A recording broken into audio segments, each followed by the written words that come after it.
welcome back. I am coming on to do a layout for Mintay Papers.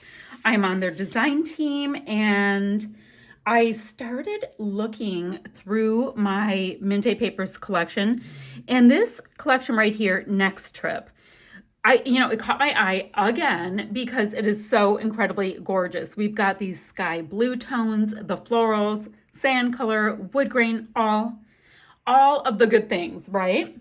I did already go ahead and I fussy cut out paper number 9. See, it's got this gorgeous wood color on the one side and all of these gorgeous die cuts on the other. So I already have that cut out and good to go. So I think that is awesome. And on the back of the cover, you also get that paper. Okay, so I have that. I've got the 6x6 paper pad. Not sure if I'm using it yet. I do love the smaller scale of all of the artwork. It is absolutely beautiful. So I have that on my desk, super handy. So I have a plan. The first thing I'm going to do is I'm going to go ahead and fussy cut this piece out. It's like this gorgeous globe meets floral with sky blue. So super pretty, can't get enough of that. Now, I'm thinking I'm going to go ahead and place it right on top of paper number 3. This is paper number 5, by the way. Paper number 3, I'm not quite sure. We're going to see how that goes.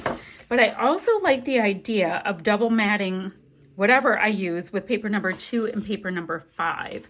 So if I did something like that, we would get the most gorgeous little matted combo. So what I'm going to do for now, so I'm going to go ahead and cut this out and make sure which background I want. Then I'll go ahead and mat all of my layers. Oh, and let me show you my photo. This is a photo from a couple years ago. This is my oldest daughter, and she is on the beach. I believe she was in Florida on the Gulf side. So that is what we have there. And I'll go ahead and just grab a scrap piece of white cardstock and mat that photo so it pops rather nicely. So I can have her looking at Florida. That would be really cute. She's like, hey, Florida.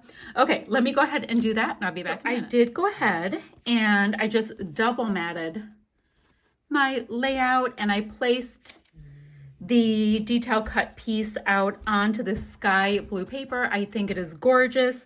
It's the same exact tone that was on the original piece of paper. Let me show you what I mean by that. This is paper number 5 that I cut it out of. So it is that same blue, but the difference is it's popped up. So we've got this really nice feeling of dimension. I used a little piece of white scrap cardstock, matted my photo.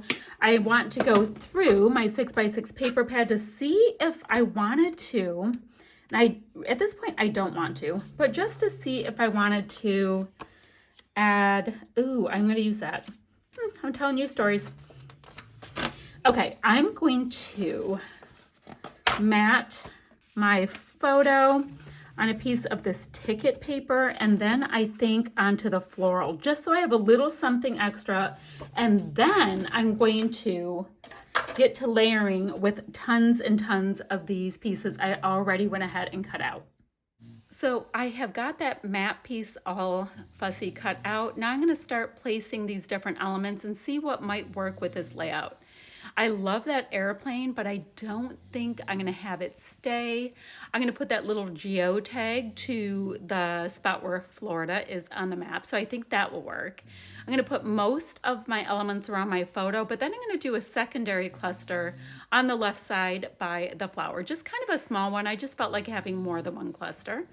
Let's see, that little Polaroid camera at the top is super, super cute. I want to keep that.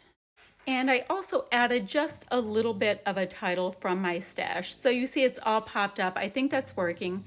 Now I've got this really large floral and I don't want to waste any of it. So I'm going to cut it in half and use the 2 different sizes in my 2 clusters that we've created, which, and bend up the little leafy bits to give ourselves just a little bit more of a shadow and some dimension with it.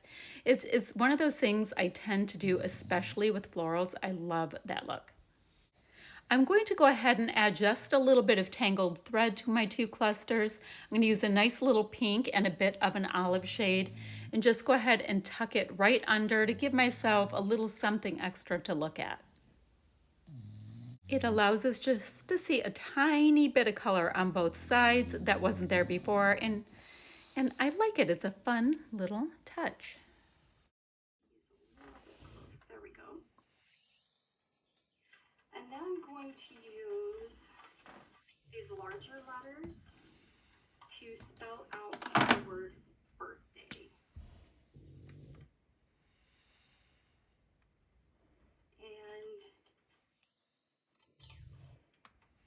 just gonna go through and pull off the letters that I need. I added just a few little sparkles and some white Kreativa paint. It makes it look like the water splashes here and there, and I love that look. It's a little something extra, and the Kreativa paint dries super opaque and a tiny bit upraised. So I encourage you to try that. I will see you guys ever so soon with another video, friends. Thank you so much for watching.